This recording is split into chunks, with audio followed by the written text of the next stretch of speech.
a 等于 a 的50方等于 b 的40方 ，c 的30方等于 d 的平方 ，c 减 a 是19分 d 减 b 等于几？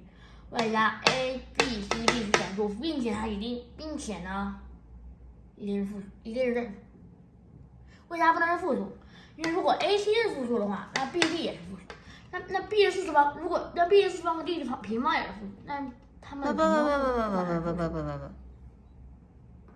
为什么 AC 是负数的时候 BD 就得是负数？因为它们相等。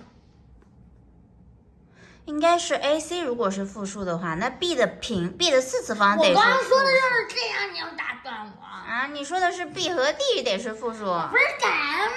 啊 ，OK，对，他们都是正数，对，因为偶次方必须得是正数。那 A 和 C 也得是正数啊。那然后呢？这玩意儿咋算呢？咋算呢 ？A 的5次方和 B 的4次方，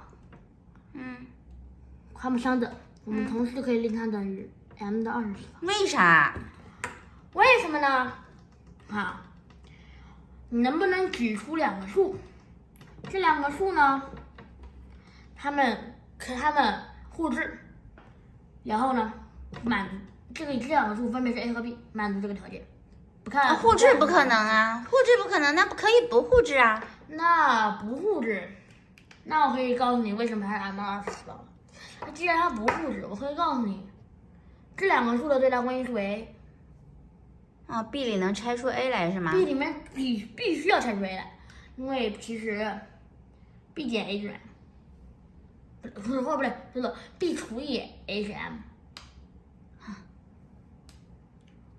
因为你会很轻而易举的发现 ，m 的4次方的5次方等于 m 的5次方的4次方。那又怎样？所以它们等于 m 的20次方。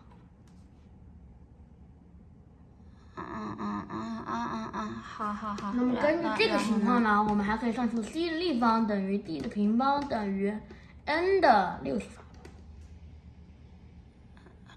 我这还没算出来，你又给我加2个未知数。那然后呢？你这未知数越来越多了呀。A 是这个对吧？A 是我现在框起来的这个对吧？A 是我们框起来的，然后C 是 n 的平方。那么 n 的平方减去 m 的4次方，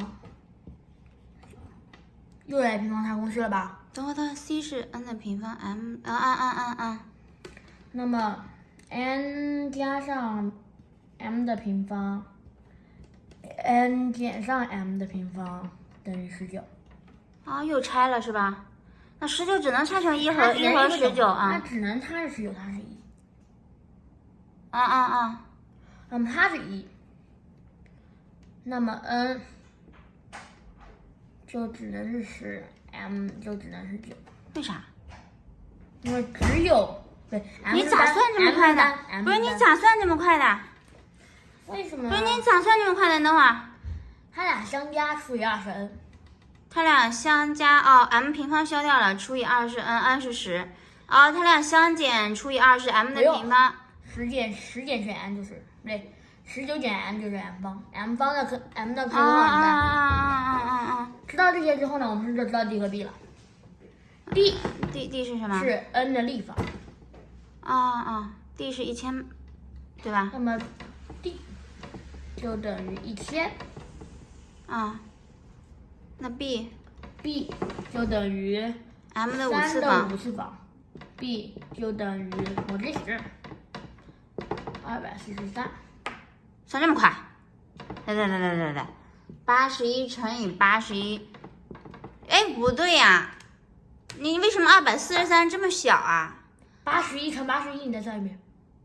那是3的8次方。3的平方是80，是9不好意思。3的平方是9，那981乘以3，对。